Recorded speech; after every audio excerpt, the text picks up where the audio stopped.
become the new routine for many restaurants across Colorado. Go to the sidewalk, bring some tables and chairs along, and hope an expanded patio will help keep business alive. This pretty much brought us back up to the volume that we would have had previous had we had all our tables in there. It's worked for Jason Stupkowski. He's the director of wine operations at Carboy Winery. Their location in Denver opened about a year ago, with the pandemic cutting through half of it.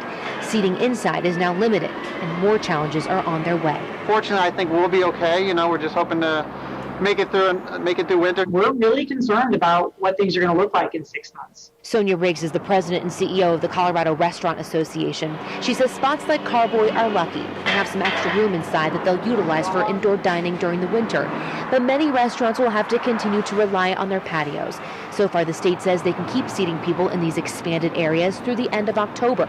But making the experience comfortable with things like heat lamps and tents will be key. The difficult part around that is that this is an industry that is really struggling for cash. And so we're really hoping that local governments can start looking at spending some of their CARES Act dollars on helping restaurants with that additional cost to be able to keep those patios open. In the meantime, local businesses like Carboy keep chugging along, all the while keeping their fingers crossed in a year nobody knows what's coming now, where Mother Nature is just another challenge. I'm hoping for a mild winter with a few patio days. I did reach out to the city of Denver about potentially giving some more assistance to those restaurants out there. They did not get back to me. But the Restaurant Association also talked to me about possibly getting creative with the state about ways that restaurants can have more people inside of their buildings, like adding plexiglass barriers between tables so that tables can be closer together, updating HVAC systems, UV lights, things like that. The state told me on this topic they're going to continue to make data-driven decisions. Erica. Liz, thank you. All great solutions. And this morning, we're looking for more. We're asking you how we can help support restaurants this winter. We've gotten a lot of different ideas on how to possibly make that happen. One of our viewers, Mark, says the governor needs to look at the numbers and see that they indicate and increase capacity and extend hours. Another Twitter user saying she'll continue to order takeout. So keep sharing your thoughts with us and use the hashtag Mile High Mornings. Okay, that's a great news piece there from Channel 9, and they featured Carboy Winery. And Snap, we know Snap. It is a Wednesday, and the day after, it's the second day of September, and we thank you for joining us. Alongside Jay Parker and Brian Freeman, I'm Greg Hollenbach, hard at work at Studio Kitchen, Colorado, kind of just basking in it, guys. Yeah, what an awesome summer dinner series we just wrapped up. It was super fun, and and great food, good friends. Just what a support of the community. Met a lot of people, and the community continues to grow. The Modern Eater community continues to grow. We have a lot of ground to cover today, and we're going to check in with a couple of friends as well. But in the meantime, let's talk about that Channel 9 piece, and basically talking about what's around the corner, what's next for us here in the restaurant industry. Is everybody really focused in on their patios and the variances that were allowed, and you hear the state saying data-driven decisions. Yeah, I get a kick out of that, Greg, is the last few decisions that they've made when we've asked for where the data came from. All they've done is stalled. Mm-hmm. They haven't given anybody real data, yet they keep pushing people back and saying, hey, we're going to make our decisions based off of this data. Yeah. So how do we support restaurants in going forward when it's very clear, and you can see it coming, Jay, all the time, throughout every decision that's been made, it just comes down. There's no notice. There's no lead up. It just comes down, and it catches people off guard on how to pivot their businesses or prepare or plan. And that's basically the consensus is give us lead time to prepare for what's next, what's in the future. And it's interesting as we're on the heels of a freedom rally in Bandimere and just throwing caution to the wind and really showing the local officials kind of flexing and saying, what are you going to do to us? Yeah. That's the dichotomy that we're dealing with here. Well, and lawsuits, and it's more lawsuits. And it's ruthless what's happening to restaurants right now.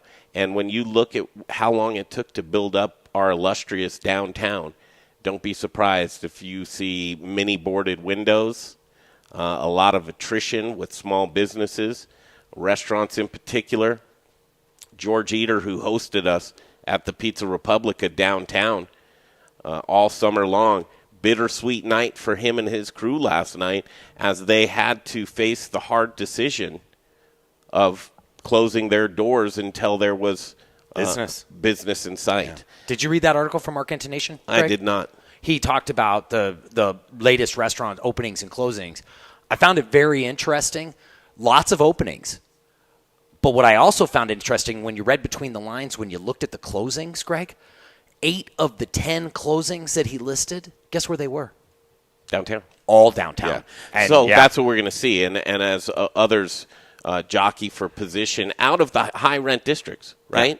Yeah. And that's really what it is the high rent district. So around the corner, what you're going to be seeing is the evening. And what I mean by the evening is water needs to find its own level, and so do leases. And when the property tax is passed along to the leasee, you're paying inflated rent. Yeah. For value of property that it hasn't found its bottom yet. So there's going to be some interesting times as we focus on, okay, now here it is. Restaurants know, well, we want to keep our patios, but the variances are through October. Is that correct? Yeah. No. I'm sorry. Didn't they push it? I think that, Greg, they might have pushed it back. I'm not exactly sure. Okay. We'll research that, but I think it's through October, and they mentioned that in this news piece, and that's was a concern of Chef Troy Gard last night at the dinner when he talked to me. He was like, I don't know what's next. Yeah. And we'd like to know. So who's gonna pick up the tab for upgrades? The air, right? Yeah. Need great flow of air. What else are you gonna? Well, need? they were talking about heaters. putting plexiglass inside the restaurants now to try to get people back. There's just all I see is dollars, and then all of a sudden you spend those dollars and then you're going to go back. But one of the things last night Troy Gard was talking about is atmosphere. And and we've had a couple of chefs say that is I've got 3 things to offer people: ingredients, atmosphere, and a story about. And how hard is it to tell a story when you're behind a face mask and behind plexiglass? The atmosphere isn't fun 6 feet away anymore. And a table of 4 to 6, and then the ingredients, it's hard to find better ingredients right now because our food system is so jacked up by this thing. And you have a lot of people with the question marks up. As much as people want to do the right things and they're following, because really have to. If you're an operator, and we talk in restaurant terms because that's what we talk about here is food and beverage. But you look at the things that people are needing right now, and it's the heat lamps outside and the expenses. There's going to have to be another round of government money infusion and intervention. And what's really tough with the question marks that are in people's minds at looking at the rally in Sturgis, looking at the protests, looking at Vandermeer last night, is the bottom line is there's not a lot of spread coming out of these, and it's really throwing a lot of people off with their mindset right now. And every little restriction that's happening in restaurants are completely complied with, for the most part, for what I know. But will that continue to happen? Has the fear worn off to where now more practicality of running the business and getting back to business? And more people are looking at that right now. So, well, and I'd be interested, Greg, to talk to people like the Vandermeer family because, that's I've got him in my cell phone. Yeah, we've got to call out to him. And an email and a to Facebook. Sporty. So we're gonna see if we can't get that's John the Third on a. Well, they all roll together, and I mean, that group, and I know a little bit about it, but like Michelle Malkin, she showed up. She's a conservative blogger, very big following. Who else was there in attendance? I think they had a Colorado representative showed up. And so, they're coming out guns blazing, but now this has turned into politics and truly in an election year, and people are digging in on COVID, and now it's pro-COVID or anti-COVID.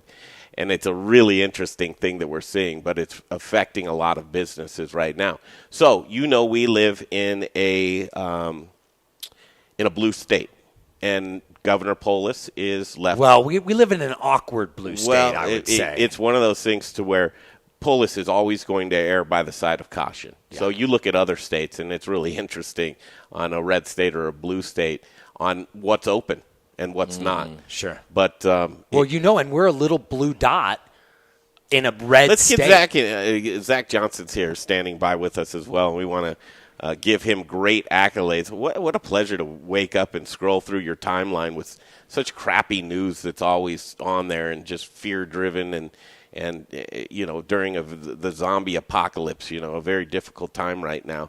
To see some good news right now, we welcome him to the show. And Zach Johnston, the Spice Guy. Hey, Zach, it's good to see you, man. You're looking sharp. Hey, thanks, guys. How y'all doing? Good. We're having a conversation. First of all, congratulations.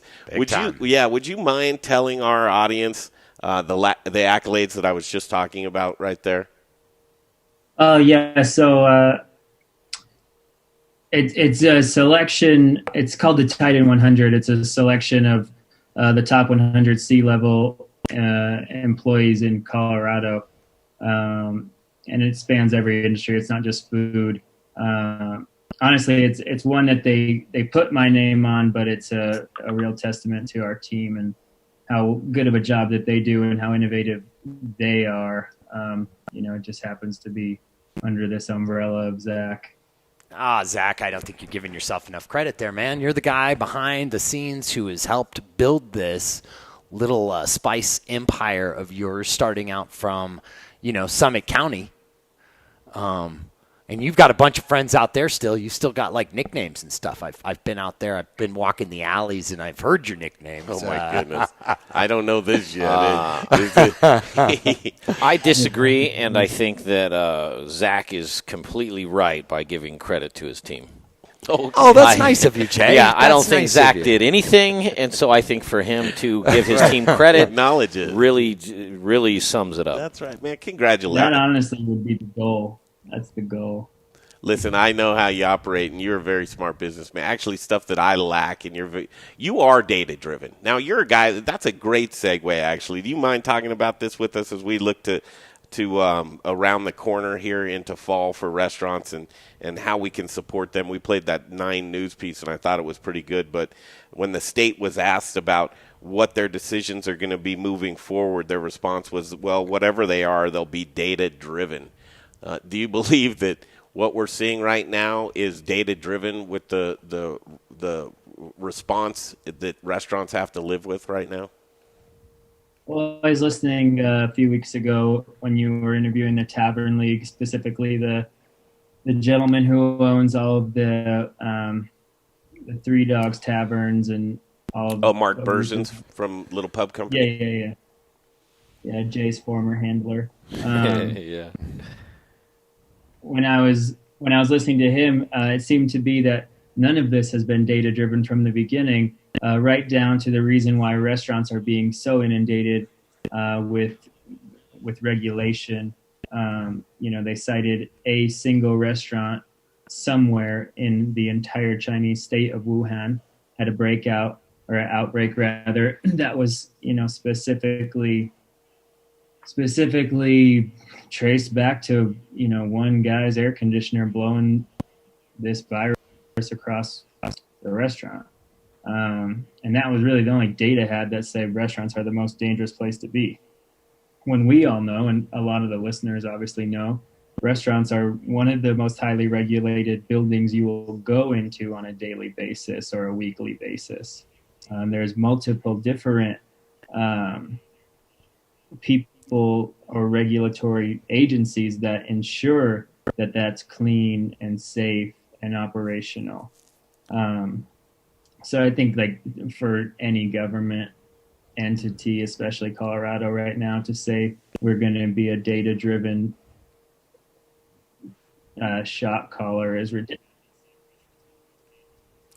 Jay here. Can I just jump in and say that that's my biggest frustration with a lot of this restaurants versus other businesses and who's allowed to be open and who's not allowed to be open, and that is that Zach is completely right in the sense of, if you tell these restaurant folks, hey, listen, you can be open, but you have to sanitize everything. You have to be doing it like it's like that's the business that is actually going to do those things. It's going to be cleaner in your local restaurant than it is going to King Soopers and pulling a box of cereal off the shelf in a sense of what you're supposed to be doing sanitation-wise, right? I mean, there's nobody in Walmart and there's nobody in these big stores that are okay to have 100 people in there. Some of them have masks, some of them don't, because half the people don't care, half of them do, versus your restaurant. Jay, I believe that at some level, but I got to tell you, I traveled around the state, man, and it varies. Listen. Well, everything varies. In the Denver Boulder area, I think you go into a restaurant and it's clean and they're doing things right. But I have gone north of Denver and Boulder, and I walked into a restaurant that they sat me at a dirty table, that they brought me a dirty menu. And how I knew that is because there was food on it. So it's like, I agree with you. Well, then here's the thing. Then it doesn't matter, because if they're already spreading it and everything else, then let them be open like the restaurants in Denver. Only the restaurants in Denver are going to be a lot more clean and accommodating to what the guidelines are. If in said county or said town they're not adhering to these regulations as much as Denver, it's like, okay, but they're doing it anyway. So if they're not sanitizing, they're not sanitizing. So I don't know. That's just. Fire one off to you, Brian. How many times have you gotten gas since March 13th or 16th? Yeah, I totally agree with that. I pay attention to that. How many times what? Gas at the gas pump. Oh, no okay. one's wiping the gas pump at all. Yeah. I mean. But it's the biggest industry in our country and maybe the world. So they're not going to put any regulation on oil ever. Right. So when you think about really where all this money is, lobbying ultimately at the end of the day in America is the king. We were joking about it here just yesterday that maybe from now on lobbyists should have to wear clothes like NASCAR drivers, where when you take money, you get this big thing plastered on your suit jacket, and then let's see how good they look all sponsored. I like that idea, Zach. I got to tell you, like, if you could really see the transparency behind a lobbyist and who they've been getting money from, I love that. Everything is still very Exxon logo on the back of your shirt. Very COVID driven. The thought process for a lot of folks and businesses are being consumed by it, and how to really navigate through this very strange time of an unseen. You can't smell it. You can't see it. It's an eminence. It could be anywhere. Could not be anywhere. You don't know. You know nothing about it. And some folks are just like, hey, I just want to just go on and live my life, and whatever happens, happens. And, look at the body of work, and here's where the outbreak is at this point in time. And you know what? I'm willing to take that risk. But we're not doing that with businesses. Businesses have to be very cautious. And we're seeing the costs in the wear on businesses and the economy in general, and job market as well. Well, and Greg, think about if you own a business that has 25 to 50 people that come to an office, you're afraid to let people come back because look where we are, the office complex where that parking lot was packed right next door to us, and it's empty. It's one of those traditional. I think it's a marketing firm, and those folks showed up every single day to work in their cubicles in their office, and those days may be long behind. Well, if you're a business owner, you're afraid for the liability, right? Because you have people come back into an office. You're responsible if anyone they could sue you. And that's other stuff. We don't even have protection for business owners Everybody's yet. Afraid. Yeah. Zach, are people paying their bills right now? What's the thing? I always ask Zach this question. Oh, I see that look in his eye. Are people paying their bills? For the most part, yes. For the most part, people are getting caught up.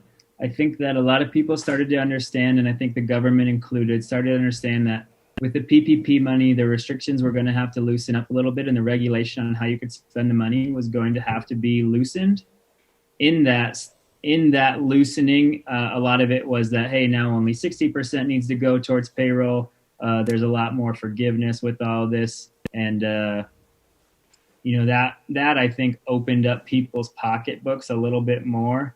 But no, I mean, it's no secret. Like, if you follow me on Facebook, we're close to outing one of our biggest former customers. We have some shady And did we dealings interview the founder of that business last week? I can't say. Okay. But Zach, one thing I will say though is interesting is that, from what we've been hearing on the show and what I know in the business community, the people who are going to get the biggest free pass are the big businesses, because of the fact that no one like a small business personally guarantees everything. When you run a small business, most of the time you have to personally guarantee stuff. And so you're on the line even for an LLC. These big corporations, they can file a Chapter 11 totally faceless and then come right back in and screw all their vendors, screw all their landlords. Sound familiar, Zach? Is that the way you're seeing It's not our current situation, but I've heard a lot about it. I've been reaching out to quite a few people, because at the end of the day, the amount of money that we're owed potentially for the year will be probably 50% of our profits. So if we have to write that off as bad debt, all of a sudden we went from being a business that does pretty well percentage-wise based on end of year profits after we've paid everything, to a one that, chalk it up to, why did we work that hard for that nut? And that's going to be extremely frustrating. I think as the attorneys get involved deeper and deeper and deeper, you spend more money to try to get this money, and it's a shady business dealing for a company that, I've gotten on a plane and flown spices to Atlanta for them, in the same day, to make everything keep rolling for them. And, when you have that kind of loyalty for somebody, and then it's, not shown in return on a company that publicly got between 5 and 10 million in a Colorado headquarters PPP check, can't dole out, a very small percentage of that, is extremely frustrating. I'm sitting here multitasking as I'm reading this as well. It's a good thing. Let's put this link up to the Zach on the Titan 100. This is cool. Colorado's top 100 CEOs and C-level executives. Zach Johnson, CEO. Well, for the most part, Greg, these guys people are paying, like, the small companies of the world, like Brian is saying, like, they're on it. A lot of people took this as an opportunity to switch out of having terms and go to COD so they could run their businesses better. Honestly, at the beginning of this, I thought terms were going to be a thing that went away forever from here, at least in the restaurant industry. And a lot of people have gone out of their way to take them away from themselves and switch it to a place where they don't have this huge looming debt that they don't know about that could, potentially come back 30 days later to bite them. It's an interesting tactic, Zach. I don't know if you've ever seen this, but there are some companies out there really pushing hard to move all their customers to credit cards. And it's more in the B2B realm, where in the day, when I started a business a long time ago, 15 years ago, you wrote checks. But the landscape is changing, and over that time, I saw people doing more ACH and stuff like that. Everybody wants that EB. What is it? It's just a debit out of your account, like a cable bill. Exactly. Well, it's like an ACH now. But I will tell you what's good though for small businesses, and this is something that we don't get this kind of coaching when you're starting a business.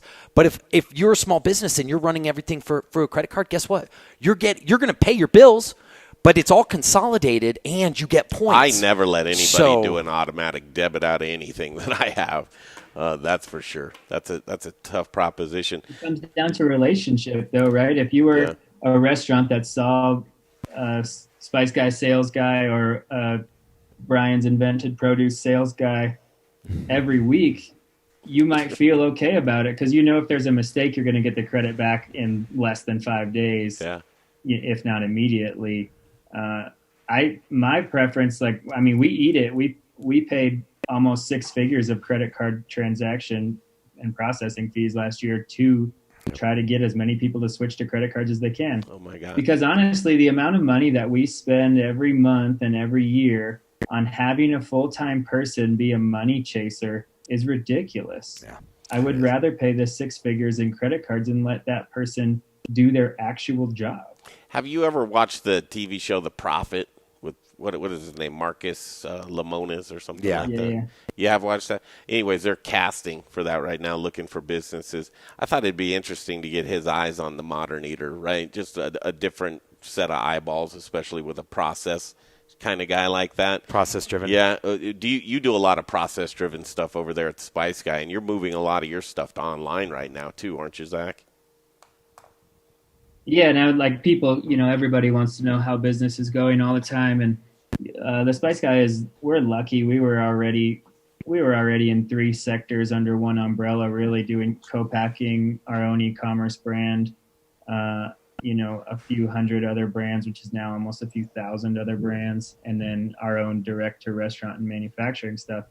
We were lucky that we were already sort of split off in that way. So, when one sector dipped really bad, which was that restaurant industry through this whole thing, those other 2 really picked up quite a bit. But the issue is, and we had this issue at the beginning of restaurant when we just started blowing up with restaurants too.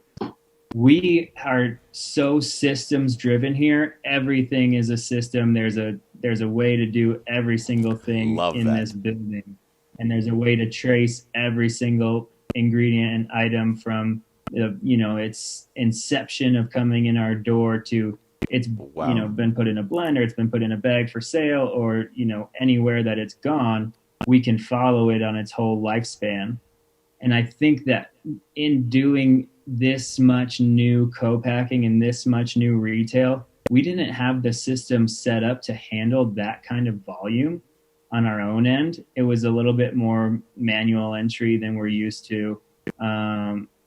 And so we've had to totally revamp those 2 businesses, and everybody else is doing it. Every restaurant has had to revamp everything they do, and, how they process a ticket that comes in from an Uber Eats or, whatever delivery system or their own, or, outside dining. Everybody's had to make these pivots in a few ways. And that's been the biggest catch up part for us is implementing these systems and procedures. And we are super driven by this is the way to do it, and there's only one way to do it, and this is how we stay FDA compliant. And honestly, like the Spice Guy is one of these companies that the FDA actually uses in like a lot of their guides for dry food like implementation and plants. Tracking and all that. Yeah, I can't wait till we can get back to talking about the fun stuff with you, Zach, sourcing and your products and what's new on the market. Just really, you're a talented guy. Isn't that amazing? I must talk a lot. I'm always having this conversation. In February, my partner and I my business partner and our wives were in Oaxaca visiting the farm that we lease, and everything was gravy. It was amazing. We were there for 2 weeks. It was awesome. We had a fantastic time. That was what we were marketing. We were marketing that we're international travelers, going internationally to find these products and do XYZ thing. And, we're always getting to the farm and meeting the farmers. And that looked so sexy in February. And then in May, we really felt like people were like, we would rather that you didn't do that. We want to know that everyone is safe and that there's no chance that like any of these ingredients could come from anywhere else in the world because, America's the cleanest place in the universe, and it's not. And it was funny, the difference of marketing the business in February as like, we're these time travelers, THYME, going to find all this stuff, all these ingredients and special products. And then, May and June, it was like, well, no, like we would really prefer if you didn't go and travel, and we don't really want to know about that side of it. We just want to eat this.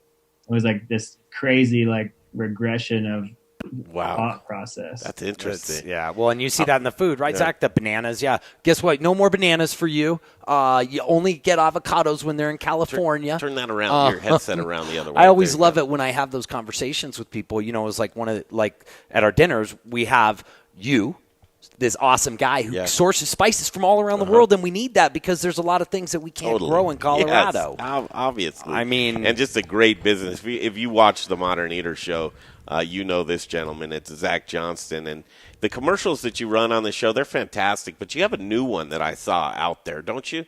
Don't you have something that's on running on Facebook as well? A new ad? Yeah, we're running ads. That's like one of the oldest ones we have. That's from our first warehouse ever. But it got a lot of traction it got, I think, over 1 million views on YouTube. Really? So you mind if we run that sometime? Watch it. Yeah, we'll run it. I'll send it to Jay. Okay. It's funny. All the everything in the background is wrong though. All the labels are wrong. Really? Everything looks old, but nobody sees that except me, I think. Decided to run it. Zach Johnson, what's next for you, my friend? What do you got going on? Project? No, we're back in the warehouse to make more spice blends. My business partner and I have been reduced to warehouse workers I know. by day and office minions by night. He's the hardest working man in the business. Thanks for catching up with us, and congratulations again. Thank you, Titan Zach. 100. Yeah, See you, dude. good to see you. Yeah, absolutely. Richie O'Brien steps in. How are you? Hey, buddy. I'm Wow, good. what a summer. Oh, my. You know, You said it. You said without the summer dinner series, summer would have sucked. it would have. It would have been a dud. It would have been an absolute dud. I don't know about that, but Well, it certainly helped. Yeah. And I think that, what we were able to do in an area, I mean, let's face it, downtown Denver's a ghost town. yes. And, unfortunately today we were over with Pizza Republic. Alvin George shut his place down, and we moved some stuff down to Tech Center before we brought some of the stuff. You've been working. Yeah, brought the Yoder back. I got my work clothes Thank on you. today. Thank Yeah. The neat thing though is, we have to have faith. And what I was really excited about your vision that you were talking about, it's an assault upon our businesses. Yeah. It's an assault upon what we Yes. just want to do.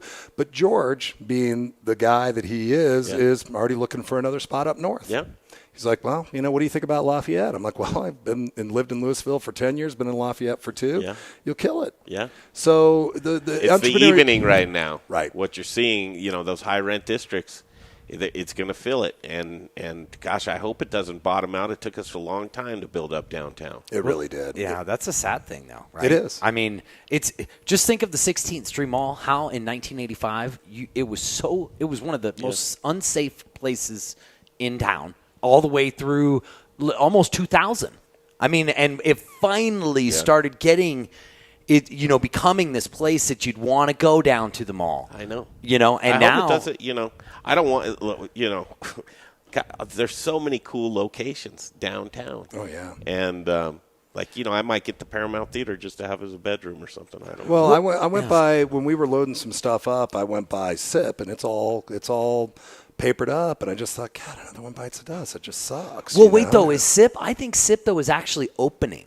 Oh. I brand think that it's brand new in the bottom, but I think that they're dragging their feet just like everyone else. Right. Because I would be afraid right now to open something downtown because we've seen it, right? Yeah. Guys, we've been there 8 weeks. We've been doing the summer dinner series. And so we got a front row seat at people walking. And guess what? There wasn't any. Yeah. There wasn't any. Do you have a little bit of time? I do. Okay. Yeah. We're going to take a quick break and come back. I want to talk about the future and how the Modern Eater, we plan to support restaurants fully, as much as we can, throughout the fall here as we look around the corner. Normalcy. I mean, the restaurants is what brings community and society normalcy. I got thought on that too, so that sounds great, Greg. Yeah. Let's talk about that. We'll break away real quick. We'll come on back. It's a Wednesday, September 2nd. Where does the time go, right? We'll be walking around in our snowshoes. Isn't it? Well, and I'm up in the later. mountains, and it is fall. Is here, folks. Is it really? Oh, yeah. I will tell you. You go Are outside the leaves right now. changing? No. You're not seeing the leaves But you changing, can but smell it in the air. you can smell it, Yeah. and it's not getting the nights now are dipping into the 50s. Yes, they are. And it's good sleeping weather. Yes, as Grandma would have Yep. said. All right, we'll break away. We'll come right back here from some great local sponsors. Please, when you see these businesses, know that they're Modern Eater approved. And Jay, you're talking to yourself over there? Oh, that's not a good thing when Jay's like, no, I just reprimanding himself. Well, yeah, that's what I'm doing because as you go into the commercial break, you'd love to say, hey, you're going to hear from Rome Sausage and so and so and so and so, and it's not on the sheet. That's that I okay. gave Who you. are we going to hear from? You know. I mean, I don't know. I do know. You're going to hear from Rome Sausage. You're going to hear from a handsome young gentleman from Elevation Foodservice Reps, and another handsome young gentleman called the Spice Guy. We should almost have a live Shut up, Freeman. Elevation Reps right here.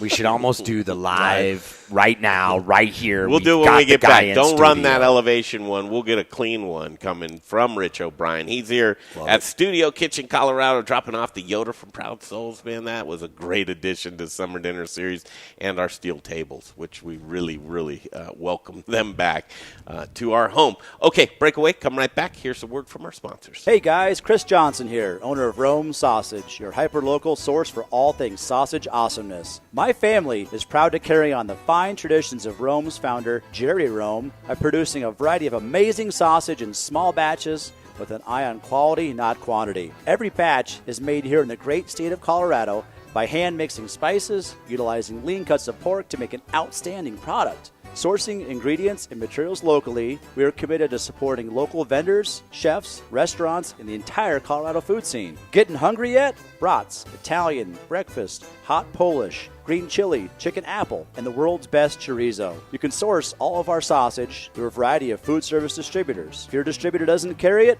call us. We'll come direct. You want a custom item? We'll do that too. Samples, and of course, sausage jokes, can be had by contacting me directly at chris@romesausage.com or by phone at 303-296-7663. The modern eater loves Rome sausage, and I know you will too. Hey, Zach Ryder here, Colorado Mills Sunflower Products out of Lamar, Colorado. Your only local source, grown from a local crop to produce a local oil for local chefs. You can find it at Shamrock Foods, What Chefs Want, Seattle Fish Company. Let me try it one more time, then we'll see. Hey, restaurants, we're glad you're reopening. From Colorado Mills Sunflower Oil, we'll see you soon. First, we partner with the best farmers in the world, and then we tell them, we will take it all. Process whole spices daily, blend custom spices to order, keep it fresh, safe, and flavorful, all so that you can get back to doing what you do best.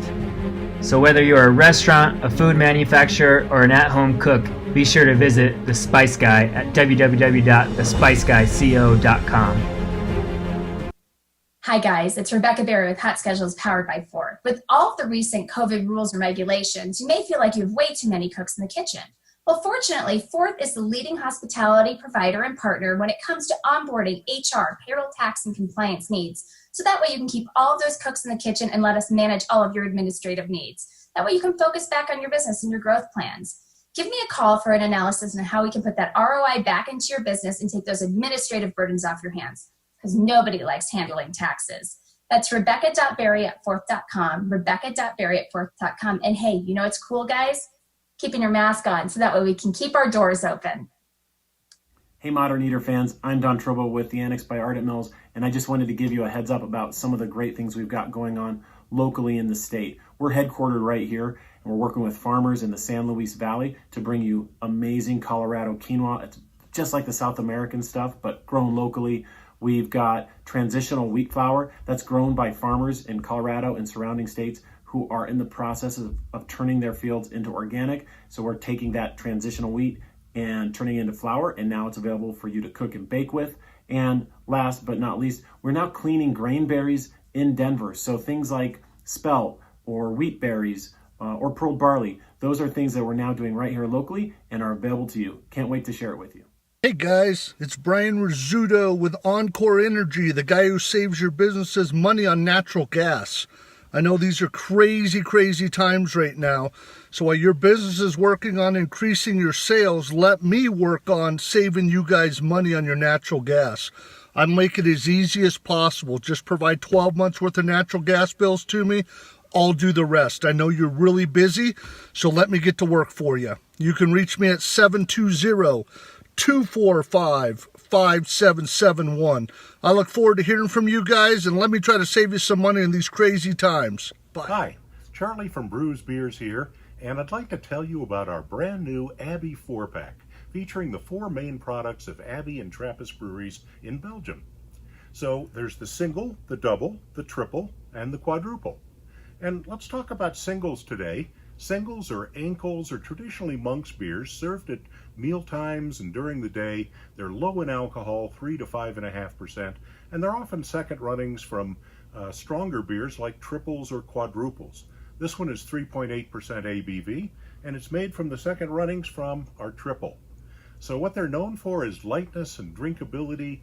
They're biscuity flavor with distinct hoppiness, and they're very refreshing. Great summer beers, available at either Brews location, 67th and Pecos, or at Colfax in York, and at fine liquor stores throughout the metro area. Pick up your Abbey 4-pack today and take home some Belgian-style badassery. All right, welcome back to a Wednesday, and we thank you on this September 2nd. Wow.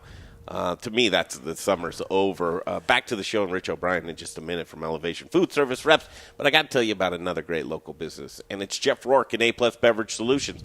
Jeff Rourke and A-Plus Beverage Solutions, if anything, just use the guy because he's got his family's growing.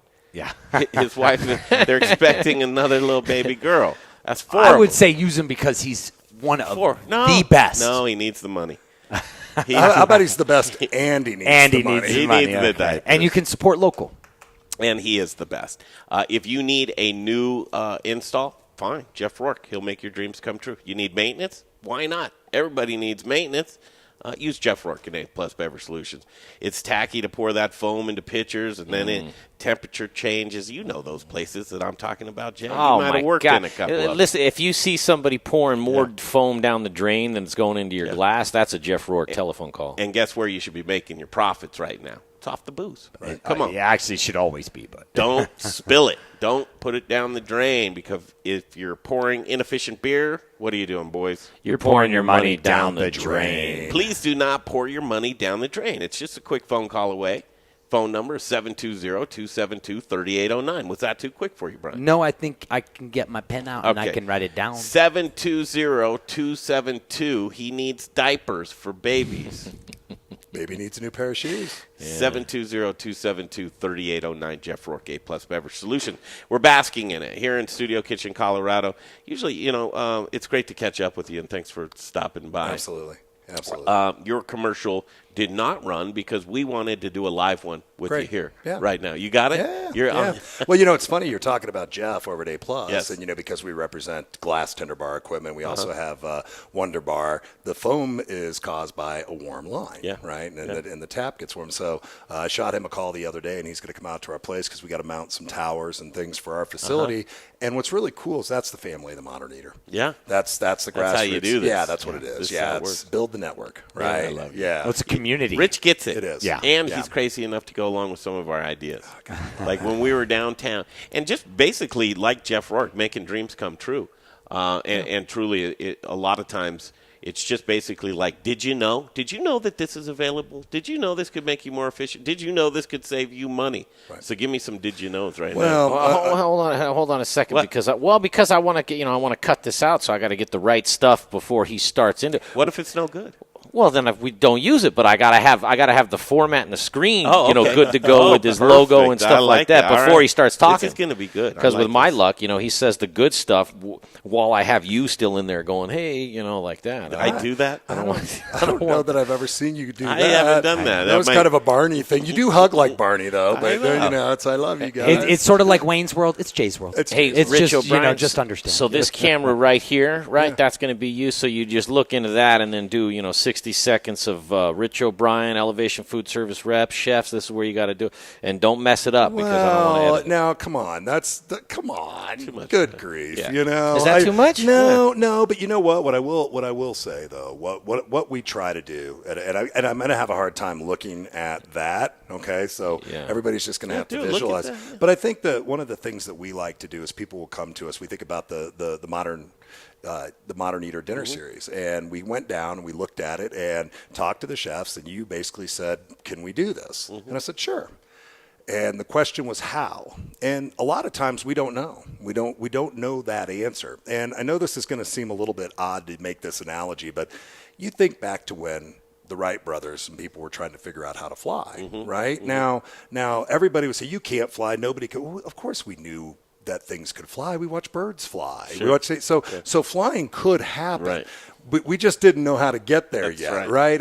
And so there's a lot of times where people will come to us. Justin Brunson, a great example. I was over at River Bear yesterday, and I said to him, just give me your dream. Yeah. Tell my organization what it is you want your dream to be and how you want to get there, and then we'll figure out how to get you there, okay? Because there really isn't anything that can't be done realistically. If somebody comes in and says, I want a flux capacitor, I want to go to the moon, it's well, okay, you have to talk to Wait, you'd be Space going Force back about in that. time. You might not have that moan. Yeah, but honestly, But let me show you this Canberra. Yeah, well, and the great part about that, you talk about Canberra, we talk about all the Middleby brands, whether it's Pitco, Blodgett, Turbo Chef, these are best in class brands. Glass Tender, we were just talking about earlier, Wonder Bar, Steel Light, Dexter, American Metalcraft. You just go on down the line.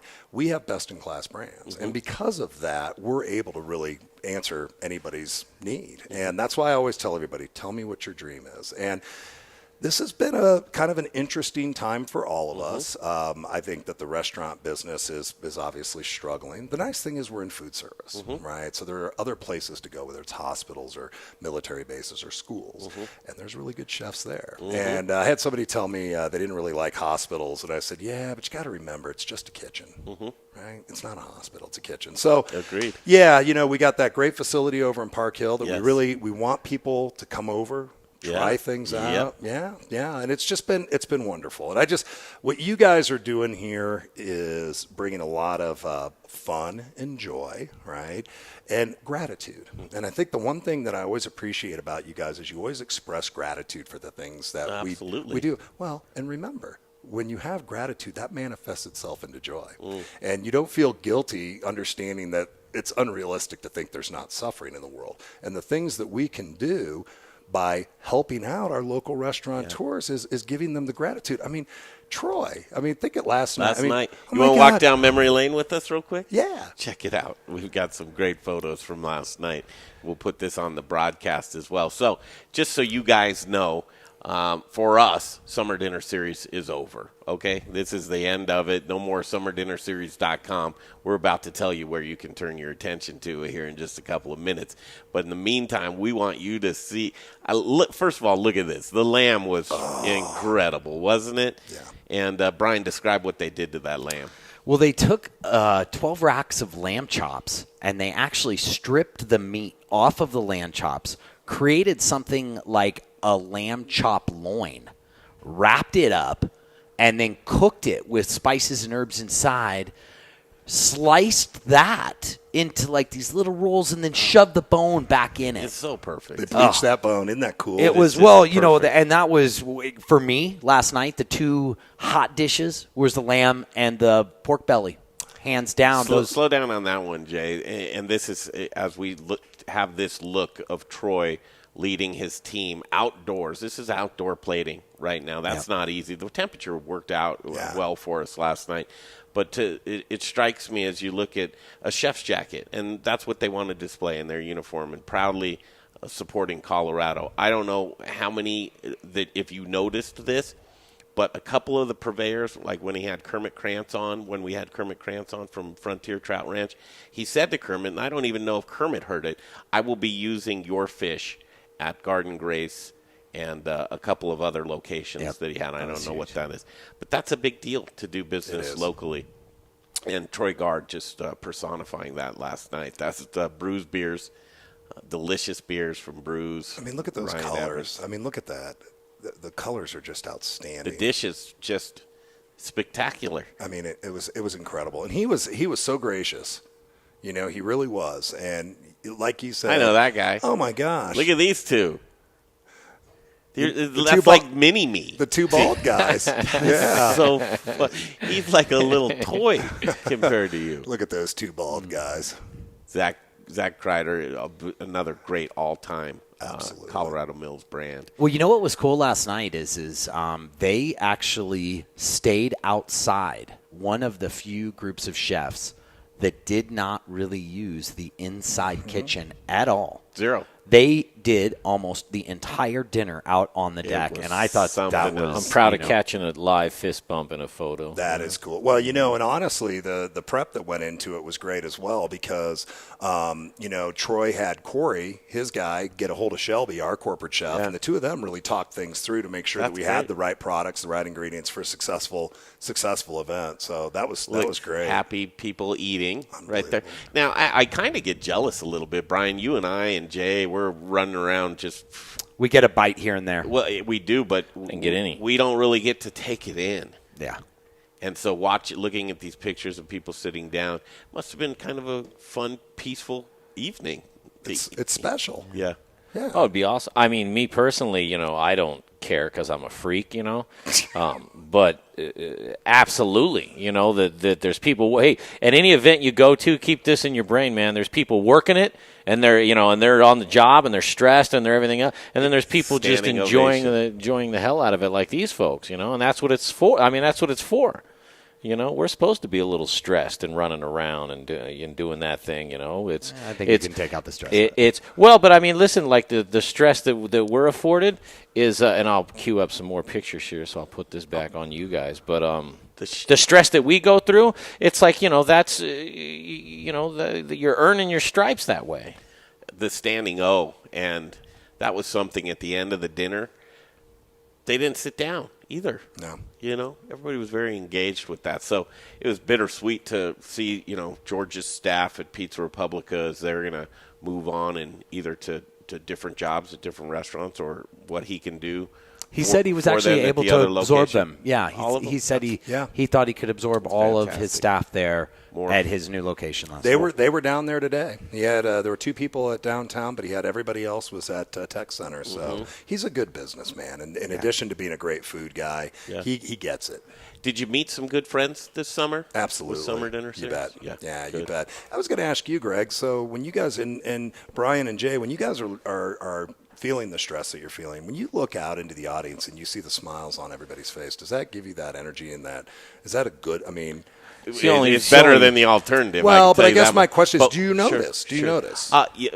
Yes, and what I try and do moreover is I like to see the smiles on the service industry folks, the chefs, the servers. If they're happy and they're feeling it, then and they're able to connect again. That's what really makes it worthwhile for me. I've always said positivity breeds positivity. Yeah. And so when you're walking around, to your point, Rich, is if you're walking around and you're in an environment where people are happy and they're supportive, and you're going to feel that. And so I think that the biggest thing that we could or should, as every business owner, and we just had Zach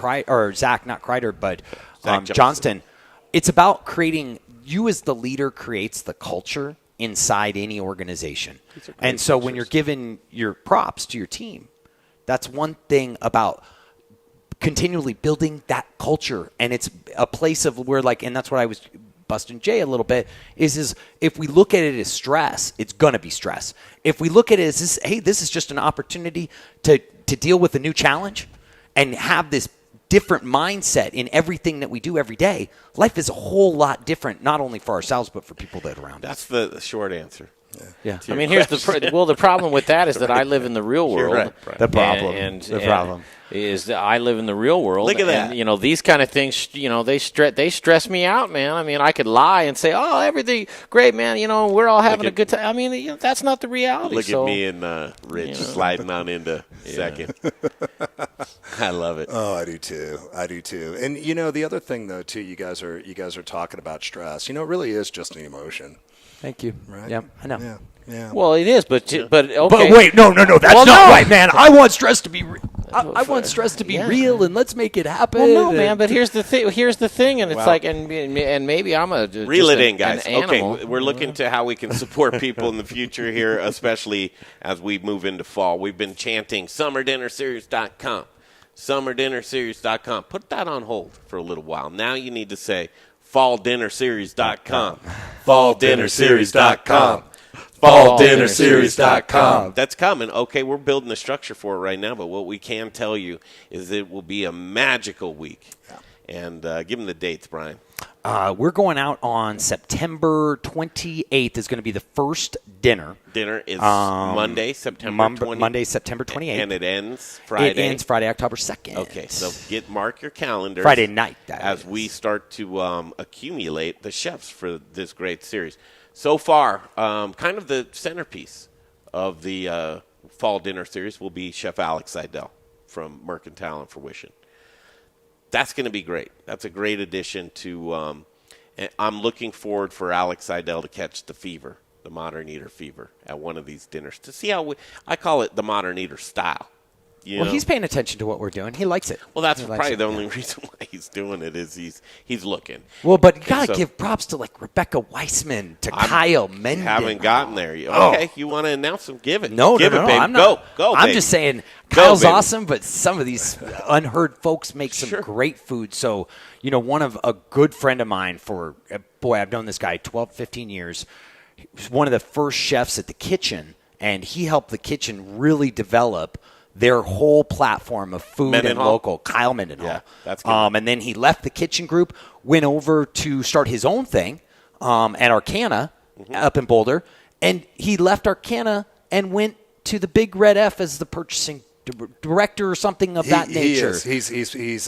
He's purchasing director, and he's a great guy. Yeah. Kyle's a great guy. Wonderful guy. His laugh Absolutely. kills me. Yeah. We had him on the phone yesterday, and He's a Cambro fan, by the way. Is he really? Oh, yeah. Okay. Yeah, Ultimate Right. Sheet Pan Racks. Shelving. So I got to tell you something, though. You were talking about Modern Eater style. So when we had the last 6:30 show, my daughter said to me, she goes, Dad, y'all just seem like you're vibing. So maybe it's the Modern Eater vibe. Man, I like that. I like Well, let me the tell vibe you about why there. our vibe. The vibe is terrible too. Oh my God! I'm just kidding. That one's a joke. He says with a grin. Yeah. Continue on, Brian. So, but then Rebecca Weissman, like I said, from Chopped, she's, on fire. Yeah. Your guy Scott. Bring my headset down just a little bit there. Your guy Brian's coming in hot. Scott, one of those guys who is really an unsung hero. You don't know about what he's done in Breckenridge and in South his Denver. food is incredible. So if you've ever been to any of the Angelos, Scott rolls out a menu that is fantastic. And so Scott Hibernath, I'm looking forward to Chef making his appearance in the fall dinner series as well.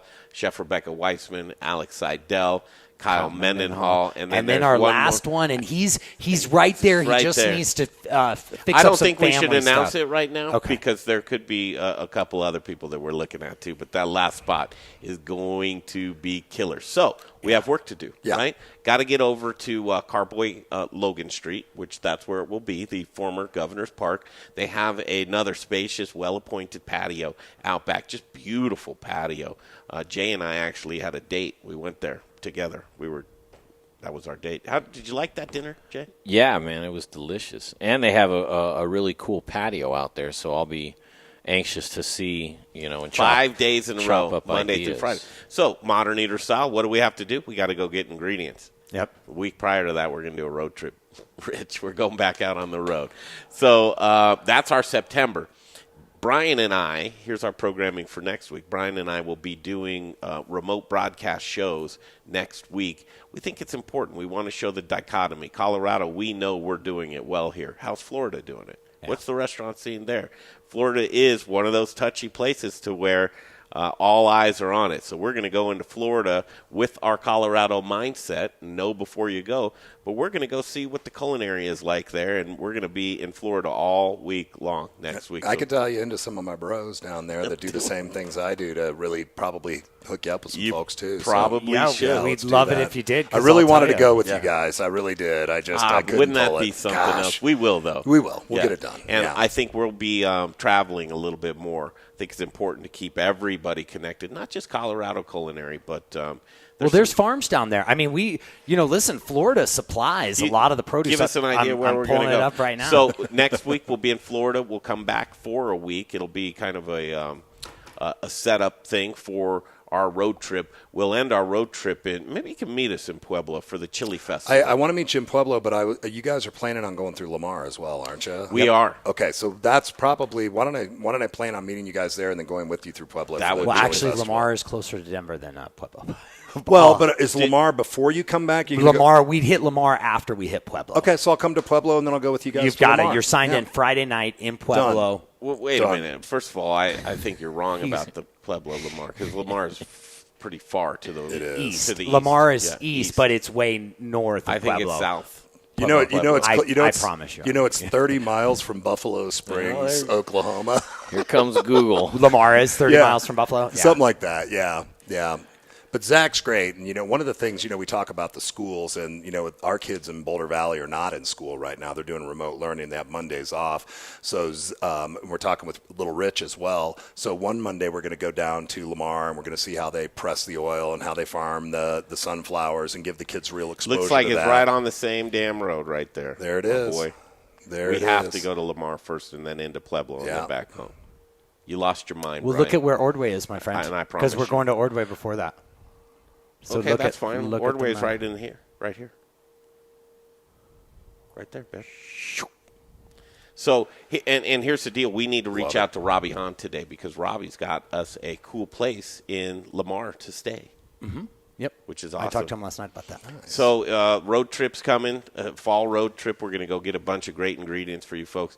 What's really cool is that we didn't run anybody away. That's what I look about. There weren't people that were like, you know what, and all the build up to this, it kind of sucked. Because it doesn't. And when you're there, we're zooming in farmers and ranchers. There's the rancher that produced the lamb right in front of you guys as you're eating it, and the chef's talking to them. Mind blown. Everybody should copy this format. I agree. Everybody out there, if you see what we do at the Modern Eater, you should copy us because nobody else is doing it. We're doing it. Yeah. Well, we're going to do it in more places. We are. I mean, part of why we're going to Fort Myers is because we want to not only see what they're doing, but we want to test the waters to see how good that we can go out on a remote location several states away and find out, listen, because I've been laying down some groundwork to find. Tell me some stuff. Different. Okay. Where? Yeah. You want to jump on this? Uh-huh. Here we go. So my Florida trip right here. I've got. I just know everything. Where it's like Doc this. Ford's Diner, Lobster Lady Dessert Bar, Love Boat Ice Cream, Taco Vasquez. Ice cream. I know. Don't you like that? One of famous places. I don't want the vanilla cream at the Love Boat ice cream. Famous ice cream though, and yeah, you've been there. This is like I've got the hot spots. Jinza's Japanese restaurant, Fort Myers Brewing. There is a food truck park there called Celebration Park. It's a little south. It's in Naples. I want to run down one day and check that out because there's some stuff down in Bonita too called A Table Apart. But then you get back to Fort Myers, we're talking Dixie Fish Company. Then a couple farms. There's a Southern Fresh Farm. So basically, Buckingham Farm, Palm we're gonna Are we going to all these lot? places? Because there's a lot of places. No. Dude, we're there for 5 days. Won't go to one of them. Yeah, we'll see. So, Rich, just let me put my camera on because this. Okay, Jay. So reel it in. Rich, this is the funny part about that whole thing is there's going to be a future argument on the road at some point in time where it's like this part of the show will be referenced. Where it's like Greg will be like, what about all those places that you should on the show and this and that? And then Freeman's going to go, well, when I reached out to Ginseng, they said no. You know what I mean? And so it's just funny because I see all that down the road. Well, let me know. I got a buddy who's got a brewery down there. Do you really? Absolutely. Okay. Yeah. And you're not going to go, huh? God, I tried. Just too short a notice. I got so much going on right now, the business, and I'll tell you what though. What I did look at was possibly just trying to do a 2-day stint. Maybe just get down there one night, stay a couple days. And I'm still, hey, you guys know me. Airline tickets right now, so we're gonna pack up Can you put that back on elevation? I fly by the seat of my pants. Sure. You don't want to look at my Google Drive there. And I like that TV over there, so I'm playing with it. Honestly, I don't know where it is. Okay. I don't know where it is. That's all right. It's soon gonna be our old logo. I really don't know where it is. Website's staying the same. Yeah, the website, Elevation FS. You got it. Mm-hmm. I feel like we need to get to work. Okay. All of us. Yeah. We've got a lot to do, and my phone's ringing. Mm-hmm. Today was a cool day because we get to catch up and kind of just bask. I mean, telling you, take a deep breath. Sometimes you have to do it. Yeah, take a deep breath and take it in. But what a summer it's been. And the Modern Eater, we just want to continue to be that relevant source for you. So as today we started the show with a great 9 news piece and just talking about how to support restaurants as we look around the corner and really navigate through a time to where any mandate that comes down from bureaucrats and politicians, it just comes down. And there's no lead-up time to it. Restaurant operators are screaming right now for a little runway and a little clarity on how they're going to navigate through the fourth quarter and into next year. So it's a hurry up and wait. It's a hang on, and there's going to be a lot to talk about. Tomorrow we've got a great show lined up for you as well. You know what a slopper is? I don't know. Well, in the food world, no. In Jay's world, yes. That's the best. Wow, you have a reputation, my boy. That makes me happy. Jay, do you know what a slopper is? I do. What's a slopper? A slopper is, now, there's a couple of different versions of it. Not. Yes, there is. So it's a burger with green chili on it. Well, I mean, that's not all it is. But that's basically it's bowl, bun, burger, with or without cheese, depending on your preference. Okay. Green chili, French fries, raw onions. Yeah. Well, Jay's going to get a slopper live on the air tomorrow. Love it. Love it. Oh, are we getting one here or are we going down there? No. Are we going down there? God, I hope not. I'm not to say that I hope not, but I didn't know. So when we say down there, where? Tell us what's going to be going on the show tomorrow, Jay. On the show tomorrow, we're going to be talking with Danielle from the Pueblo Chamber of Commerce. Yes, sir. Pueblo is a city south, and they're having a fair, right? But the fair, if you can imagine, isn't the same because of COVID. So they're going to do a lot of virtual stuff. Eating contest, Rich O'Brien, and specifically it's going to be a slopper eating contest. And Joey Chestnut, who's the world guy for hot dogs and everything else, he's going to be part of it. So we're dancing around with getting him on the show, but it's a little bit slippier than that. But let me ask a question. Yeah, well, how do you get so famous from eating that you're like, I don't know about that appearance? Or well, I mean, I don't know. The Unabomber got famous, I mean, he's probably doing an interview though. I mean, I'm not saying that. I don't know. He's got a lot on his plate. I think you might enlighten Jay with the little fair that goes on down in Pueblo is actually the state fair, which is actually a big deal. They're doing an interesting. Well, I didn't say it wasn't a big deal. I mean, I just said it's the Pueblo Fair. Yeah, if you want to call it the state fair, we're going to do a lot to the state fair. Pueblo chilies. It's a big thing, and it's a real thing. And we're going to really... Well, it's the same time as the State Fair. It's the Pueblo Chili Festival. And they're trying to do what they can, innovative things. Well, we have a chili that was developed right here in Colorado by a guy named Mike Bartholomew.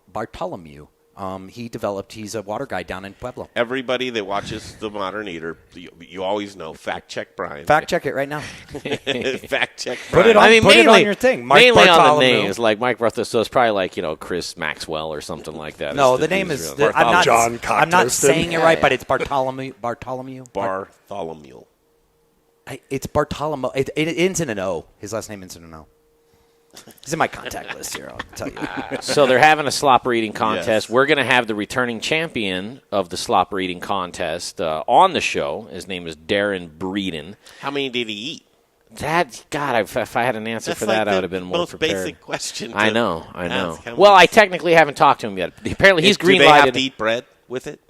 Because it's bread in any eating contest. Yeah, there is, because they always slop it in the water. Yeah, I mean, the hot dogs, you have to eat the buns, so I'd imagine they eat the bread. Now, I was talking to Danielle on the phone this afternoon. She did tell me, that a traditional slopper, and so we're going to be zooming to, it's called Gray's Coors Tavern, which is like the iconic slopper place in Pueblo. So if you're in Pueblo and you're actually seeking out a slopper, you go to Coors Tavern. There's other places that do it and that offer it, but if that's your thing, you go there. So we're going to be going there to see a traditional slopper. However, for the eating contest, the slopper is a little bit different. You know what I mean? Like they leave out the top bun and they don't put as much, so that you can actually roadhouse these things as as you go through them. But we're going to see them make one, a traditional slopper. Yep. And Darren should be there, and we'll. And then Friday, we'll do a Freaky Friday. I don't know. Faith might be hosting the show on Friday. I don't know what's going to happen. Maybe Rich. Hey, I don't know. I'm going to be with you guys. On Friday? In Pueblo? We're not going. This Friday? Oh, I'm sorry. I thought you were talking about at the state fair. I got lost there for a minute. I'm Sorry. talking about this Friday, and then Pueblo Saturday fair. we head out. It was the Rob Roy's last night. Yes, thank you, Golden Moon Distillery. Oh, they were so good. We will head out to Florida on Saturday. Yep, Be back. it's going to be a blast. 10 days Bartolo is his name, and the name of the chili is called, and I knew this because I talked about it, the Moscow Pueblo chili. Absolutely. Mike Bartolo. Everybody knows that. Yeah. Thank you, Mike. I was going to. Yeah, It's Mike? What nobody doubted you. Michael Bartolo. Oh, cool. Well, And going forward, Freeman fact checks himself, so your homework's off the hook. So, I just like Rich sticking it O'Brien, right in thank there. you. Yeah, hey, you guys should be proud of yourselves. You really should.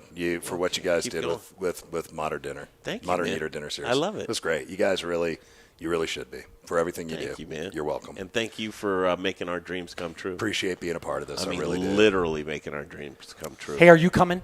Are you going to do the same for us?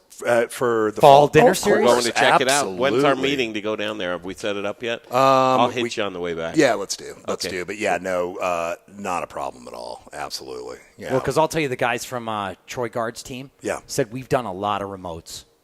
This was the smoothest with the best equipment setup that we've ever had. They did? So Thank you for kudos telling to me you. that. I was talking Yeah. to Adam and Korey and Cassie at the end of the night. Yes. Well, we're talking about bartering. Yeah. We're talking about bartering a couple of pieces. Troy is he wants that Cambro Pro Card Ultra. He's like, I gotta have it. Does And I he was really? like, okay, well, we'll trade. I can trade you. I own it. Yeah. So Yeah. thanks for saying that, Brian. Really appreciate it. And we will make Fall Dinner Series just as wonderful and just a great win. We will. That's fantastic. Yeah. Love to hear it. All right, we have a lot of work to do.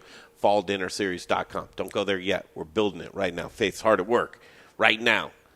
So for Faith Johnson and for Jay Parker and Brian Freeman and Rich O'Brien, I'm Greg Hollenbach. We'll kick the rock down the road, and we'll see you back here tomorrow. Same time, same place, 2 p.m. The Modern Eater will continue.